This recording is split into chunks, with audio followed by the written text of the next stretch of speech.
chief of the Yueyang Chang clan, Changping, had taken some of his clan members out for a night hunt. A little over half a month into the expedition, he abruptly received news of the calamity while on the road and rushed back home. After mourning the dead, he only managed to discover that someone had maliciously broken through his house's protection spells and released a horde of savage evil spirits inside. However, the rest of the event was wrapped in impenetrable fog.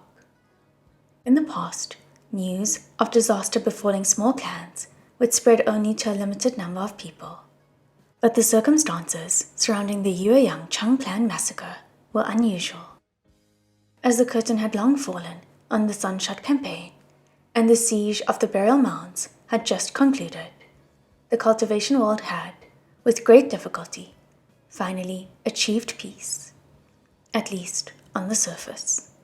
But suddenly, news of this new disaster had struck. Immediately, all of the clans were in an uproar, and terrifying rumors that the Yiling patriarch Weihushen had returned to the mortal world for revenge began to swirl. And since no evidence had been found, they couldn't even start pursuing the true murderer. Of course, Xiao Xingchen did not idly stand by. He immediately volunteered to solve the case and seek the truth for Changping. 1 month later, he finally found the culprit of the massacre. The culprit's name was Xueyang. The Xueyang was even younger than Xiao Xingchen. Indeed, he was no more than a boy.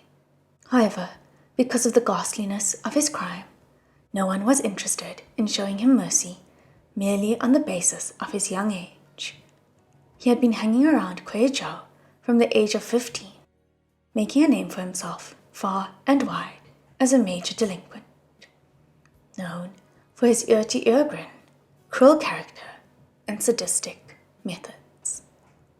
Everyone in Kuei-Zhou grew pale when they spoke of him. He had been a homeless street orphan as a child, and in that time he seemed to have developed some deep-seated hatred for Changping's father, which he never forgot despite the years that passed. The massacre stemmed from his desire for vengeance, amongst other things.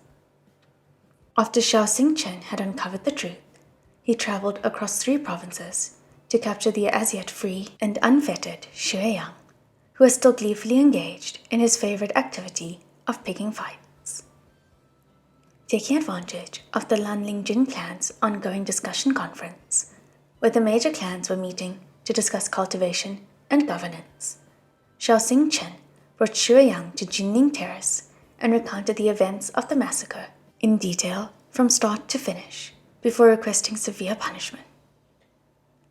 Xiao Xingchen had lined up the evidence so that the facts were as clear as day, and the vast majority of clans had no objections. Only one clan adamantly dissented, the Lanling Jin clan. Objecting under the circumstances is asking for a torrent of criticism to come pouring onto you, Weihushen said. Was the Xueyang some kind of favorite of Jin Guangshan's? A guest disciple, Lan Wangji replied. He was a guest disciple? At that point, the Lanling Jin clan was already the most prominent of the 4 great clans, wasn't it? Why would they ask a hooligan to be their guest disciple? This is related to the second connection between you and this case, Lan Wangji said. He gazed into Weihushen's eyes and slowly said, the reason is the Yin Tiger Tally. Weihushen's heart leapt into mid-air. These 3 words, Yin Tiger Tally, were intimately familiar to him. Indeed, no one was more familiar with them than him. It was the most terrifying of all the cultivation treasures he had forged in his previous life, and simultaneously the most desired. Tiger tallies were used to command armies, and as the name implied, someone who held the Yin Tiger Tally could use it to lead an army of corpses and spirits, as it forced them to listen to the wielder's orders. Back when Weihushen had created it, he hadn't thought too deeply about the whole thing. If he were to take control of the ghosts using solely his own spirit, he was bound to get tired. Then he remembered a very rare piece of spirit-infused iron, which he had happened to come across inside a monster's abdomen, retrieved it, and forged it into a tiger tally. But once the yin tiger tally was created, Wei Wuxian realized that something was very wrong after using it just once. The power of the yin tiger tally had far exceeded his original expectations. He had merely wanted it for assistance, but who could have guessed it would turn out so mighty that it would almost triumph over its creator. Moreover, it did not recognize a master. In other words, as long as it was in someone's possession, no matter who they were, whether they were virtuous or vile, or friend or foe, that person would be able to use it. It wasn't as though Wei Wuxian, after forging such calamity, had refused to destroy it. However, creating the thing had been difficult enough. Destroying it was every bit as difficult and demanded an incredible amount of his time and energy. Moreover, by then, he had already vaguely sensed that his own situation was precarious, and sooner or later, everyone would turn on him. The immense power of the yin tiger tally meant that no one dared to touch him while he was wielding it. Thus, Wei Wuxian kept it for the time being. He only split the tally into two, so that anyone attempting to use it would first have to put both pieces together. Furthermore, he decided never to use it without thinking carefully through the consequences. In all, he only ever used it 2 times, and both times it shed rivers of blood. The first time was during the Sunshot campaign, and after the second time, he finally found the determination to destroy it. One half he completely obliterated, but before he was able to finish disposing of the other, the siege of the burial mounds descended upon him. He had no control over the events that followed. Wei Wuxian knew enough to say a few things about his own creations. He felt confident that even if a clan had stolen the remaining half of the yin tiger tally, even if they built a shrine for it and lit incense and kneeled before it in worship every single day, without the other half, it was no more than scrap metal. But Lan Wangji now told him something astonishing. The Shui Yang seemed to have been able to assemble the missing half. Though Shui Yang was very young, he was extraordinarily smart, sinister, and a follower of all that was heretical. As the Lanling Jin clan was surprised to discover, he had been able to construct a crude version of the other half of the yin tiger tally, using the surviving half as a reference. Even though the reconstructed tiger tally was weaker than the original and couldn't be used as long, it was already capable of terrifying feats. Wei Wuxian now understood. The Lanling Jin clan wanted to keep Shui Yang alive so that he could continue to restore the yin tiger tally for them, so they had to protect him. Perhaps Shui Yang hadn't killed the Chang clan merely to avenge whatever he had suffered in his youth. Perhaps he had also used all of those lives to test the precise strength of the restored yin tiger tally. No wonder the rumors had connected Wei Wuxian to the massacre. He could almost imagine those cultivators grinning and gnashing their teeth, yelling, "That Wei Wuxian! If he hadn't created that thing, the world would never have suffered so many horrors." Back to the subject of Jinlin Terrace. Though the Lanling Jin clan was determined to protect Shui Yang, neither persuasion nor force could budge Shao Xingchen. The two sides were completely deadlocked until finally news of the situation reached Qi Fengzun, startling him into action. Since Nie Mingjue wasn't in attendance at the discussion conference, he flew to Jinlin Terrace at top speed to intervene. Though Nie Mingjue was a junior to Jin Guangshan, his personality was strict, and he absolutely refused to tolerate, let alone indulge, vile behavior. He excoriated Jin Guangshan for his actions, rendering him speechless and deeply embarrassed, Hot-headed by nature, Niaming flew into a temper and pulled out his saber with every intention of beheading Xue Yang where he stood. His sworn brother, Lian Fengzun Jin Guangyao, rushed in and attempted to smooth things over, but Niaming roared at him to get out and subjected him to a spate of curses so vicious they practically drew blood. Rattled, Jin Guangyao hid behind Lan Zichen, too frightened to make a sound. In the end, the Lanling Jin clan had no other option but to stand down. From the point when Shao Xingchen had first captured him and taken him to Jinlin Terrace, Xue Yang had been secure in the knowledge that he had powerful backers. Even with Niaming blade pressed against his throat, he still wore a wide grin. Before being taken away, he even spoke affectionately to Shao Xingchen. "Dao Zhang, you better not forget me. We'll have to wait and see." At this point in the tale, Wei Wuxian knew that these words, "we'll have to wait and see," could only mean that Xue Yang intended to make Shao Xingchen pay an exorbitant and bitter price for his actions. In the meantime, the Lanling Jin clan proved themselves truly worthy of the title of most shameless cultivation clan. Though they had stood in front of all the clans gathered at Jinlin Terrace and promised to dispose of Xue Yang, as soon as Niaming was out of sight, they hastily sequestered the delinquent in their dungeon and commuted his death sentence into life in prison.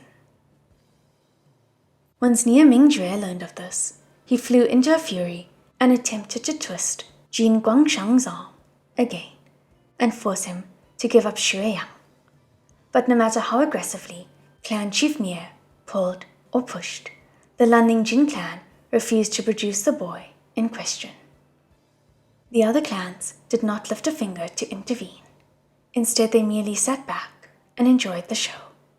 But to everyone's shock, Niaming soon suffered a chi deviation and passed away. Of the Qinghe Nie clan's former clan chiefs, his cultivation had grown the quickest, and his death had come the soonest of any of them too. With the passing of their greatest source of difficulty, the Lanling Jin clan grew even more uncontrollable and plotted a scheme even worse than their last. Jin Guangshan brainstormed every method he could to free Xue Yang, so the boy could continue to restore the Yin Tiger Tally and investigate its secrets. But at the end of the day, freeing the culprit of an entire clan's massacre was quite ignominious business. They needed a good, proper reason. Thus they set their sights on Changping. They subjected the chief of the Chang clan to a barrage of threats and promises and waves upon waves of harassment, and eventually they successfully harangued him into retracting his testimony, retracting all of his grievances against Xue Yang, and declaring that his clan's massacre had nothing to do with him. Upon receiving the news, Shao Xingchen appeared at Changping's door to inquire about the situation. Changping could only reply, "What else could I have done other than that? If I refused to put up with it, all that remains of my family, every single one of us, our sole remaining path leads only to death. I can't thank you enough, Dao Zhang, but please don't continue to help me. At this point, if you try to help me again, it's the same as trying to hurt me. I don't want the Yueyang Chang clan to end here." So it went. The tale of the old tiger being returned to the mountain had been told. Wei Wuxian was speechless. If he had been Changping, no matter how powerful the Lanling Jin clan was, no matter how much glory and how much splendor anyone promised him, he wouldn't have yielded a single step. Indeed, even if they had the power to hide all of heaven with a single hand, he would have still broken into the dungeon under the cover of night and personally shaved off Xue Yang's flesh bit by bit until the boy was no more than a puddle of meat slush. Then he would have summoned Xue Yang back from the dead just to do it again and again and again. However many times it took for the bastard to regret ever being born into this world. However, not everyone was like Wei Wuxian. Not everyone would rather die for the sake of revenge than keep on living. A few members of the Chang clan still survived, and Chang Ping was still young. He had no wife or children and had just taken his first steps on the path of cultivation. Whether he was threatened with the lives of his remaining family members or with his future and his cultivation, he had to think carefully about the consequences. At the end of the day, Wei Wuxian was not Chang Ping and could not bear the burden of righteous fury in his place. He was even more unable to shoulder Chang Ping's pain and torment.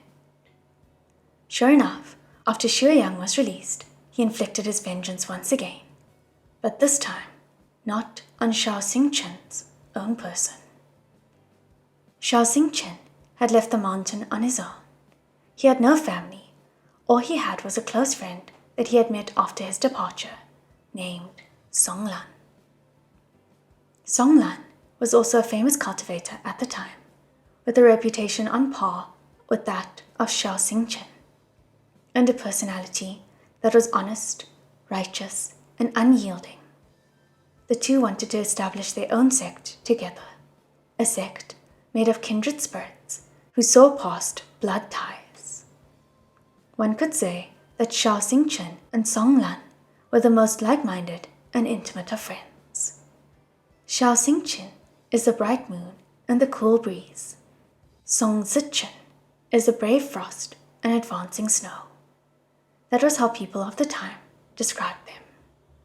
Xue Yang chose this friend as his target.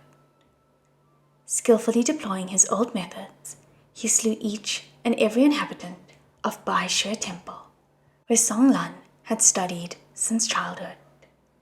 To this, he stealthily added another crime. Using powdered poison, he blinded Song Lan. This time, Xue Yang had experience. He carried out his massacre perfectly, leaving not a single trail leading back to him. Of course, everyone knew that he must have been the culprit, but what good was merely knowing? There was no evidence. On top of that, Jin Guangshan was determined to protect him, and Qi Fengzun and his powerful, thunderous fury had died. Thus, no one could provide a single solution to the problem of Xue Yang, despite everything the boy had done. At this point in the story, Wei Wuxian was suddenly a bit baffled. Though on the surface, Lan Wangji appeared to treat everything with cold indifference, Wei Wuxian had known him as someone who hated evil with a vengeance, no less than Niu Huisang's older brother. In the past, when the Lan Ningjin clan had done something dishonorable, Lan Wangji had never been shy to offer his blunt opinion. To this day, he hardly ever attended that clan's discussion conferences and absolutely refused to sing their praises. Something as vile as those two massacres must have stirred up the winds and the rain across the entire world of cultivation, and Lan Wangji would never have turned a blind eye to the storm. Why hadn't he dealt with Xue Yang? Just as Wei Wuxian was about to open his mouth and ask, he remembered the whip scars on Lan Wangji's body. A single lash of the discipline whip was enough to threaten a person's life. If Lan Wangji's error was so monumental that it warranted so many, he must have also been forbidden from leaving the cloud recesses for many years. During the time the massacres had taken place, Lan Wangji was probably still in the midst of his punishment, or recovering from his wounds. No wonder he could only say that he had heard of the incidents. Wei Wuxian felt an indescribable concern over those scars, but he couldn't exactly open his mouth and ask about them directly. He had no option but to keep a lid on the feeling for now. So what happened to Xiao Xingchen Daozhang afterwards? What happened afterwards could not, of course, be anything but the dismal finale. When Xiao Xingchen left his teacher and her mountain, he had promised never to return. He was very much a man of his word. But Song Lan was now blind and heavily injured. Thus, Xiao Xingchen broke his promise. He carried Son Lang back to Bao Shen Sanren and begged her to rescue his best friend. In honor of their past relationship as master and disciple, Bao Shen Sanren agreed to his request. Xiao Xingchen then went back down the mountain, and no one had seen a trace of him since. A year later, Song Lan also left the mountain. To everyone's surprise and wonderment, his eyes once completely blind could once again see the light. However, in reality, Bao Shen Sanren had not miraculously healed him. Instead, Xiao Xingchen had dug out his own eyes and given them to Son Lang, who had only become entangled in Xue Yang's schemes because of him. In the beginning, Song Lan's desire for vengeance had burned hot and bright, but by that point, Jin Guangshan had already passed away. Jin Guangyao had taken control of the Lanling Jin clan and received the title of Chief Cultivator. In order to demonstrate the winds that changed with his ascent, Jin Guangyao had disposed of Xue Yang immediately upon ascending to office, and never again mentioned the restoration of the Yin Tiger Tally. Additionally, he took a variety of measures to remedy wrongs and appease the disgruntled in an effort to restore his clan's popularity, which suppressed any ugly rumors. Thus, Song Lan set off in search of his best friend instead. At first, it was possible to hear tales of the places he had gone, but eventually, news of him ceased too. Moreover, the Yueyang Chang clan was a small clan of little renown. Consequently, the numerous fires crackling around the Xue Yang affair gradually died to ashes. After hearing this long tale, Wei Wuxian quietly sighed and felt his stomach sink with regret. To end up like that due to something that originally had nothing to do with him. That seriously. If Xiao Xingchen had been born a few years earlier, or if I had died a few years later, things wouldn't have turned out like this. If I had been alive, something like this would never have been brushed aside, and I would definitely have become friends with a person of his character. Immediately afterward, he didn't know whether to laugh or to cry. He inwardly mocked himself. Me? Take care of the situation? How? If I had been alive back then, they wouldn't have investigated the Chang clan massacre at all. They would have just blamed it on me. If the Xiao Xingchen Daozhang saw me on the road, and I struck up a conversation with him and tried to worm my way into becoming his friend by inviting him out for a drink, he probably would have hit me with his horsetail whisk. Wei Wuxian and Lan Wangji had already walked past the Chang house and were now approaching a nearby cemetery. Upon seeing the dark red Chang written on the archway, Wei Wuxian asked, "So why did Chang Ping die afterward? Who used the death by 1,000 cuts on the surviving family members?" Just before Lan Wangji could reply, a round of slam, slam, slam echoed through the faint blue twilight. The sound of a hand striking a door. Or rather, it sounded very much like a hand striking a door, but was not. The sound was powerful, violent, hasty, urgent, and for a period, incessant. But it was also muffled, as though whatever was making it was covered by something. Both of them stared. The 50 or so members of the Yueyang Chang clan were, at that very moment, lying in their coffins and banging on lids from inside. It was just like the night they had died of fright. The strikes were frenzied, frantic, but no one would ever arrive to open the door. This was what the waiter at the liquor shop had been talking about, the sound of people banging on coffins in the Chang clan graveyard. But the waiter had also said that the haunting was 10 years ago and had long since ended. Why would it start again the moment they arrived. Without consulting each other, both Lan Wangji and Wei Wuxian held their breath and sneaked closer. Leaning against the pillar of the archway, they both saw that there was a hole in the middle of the graveyard amidst the tombstones. The hole was very deep, and fresh dirt was piled up high around it. It was dug recently. Quiet sounds emanated from inside. Holding their breath, attention fixed on the hole, they waited for the person inside to emerge. After about 10 minutes, 2 people leapt out, landing lightly.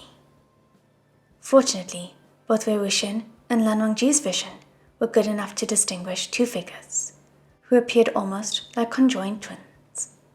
One was carrying the other on his back, and the 2 clung tightly together. Additionally, both were dressed completely in black, making it extremely difficult to tell where one ended and the other began.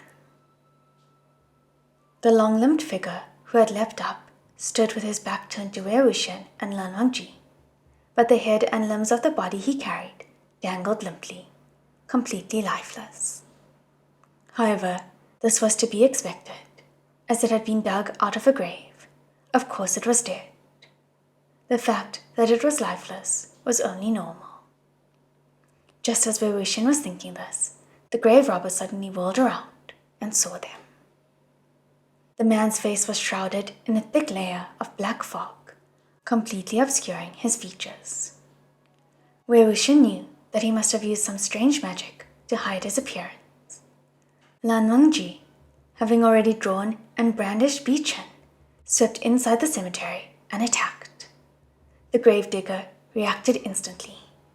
As soon as he saw the blue light of Bi-Chen's blade flying toward him, he made a hand seal and summoned his own sword. However, just like his face, the sword's light was covered by black, swirling fog. It was impossible to see its exact color or form. The gravedigger's fighting style appeared quite strange, as he was still carrying the corpse on his back. The 2 sword lights clashed several times before Lan Wangji called Bi-Chen back. His sword returned to his hand, and a layer of frost advanced rapidly over his face. Wei Wuxian knew why this expression had suddenly turned icy. It was clear, even to an outsider, that this foe, this gravedigger, was intimately familiar with Lan Wangji's style of swordplay.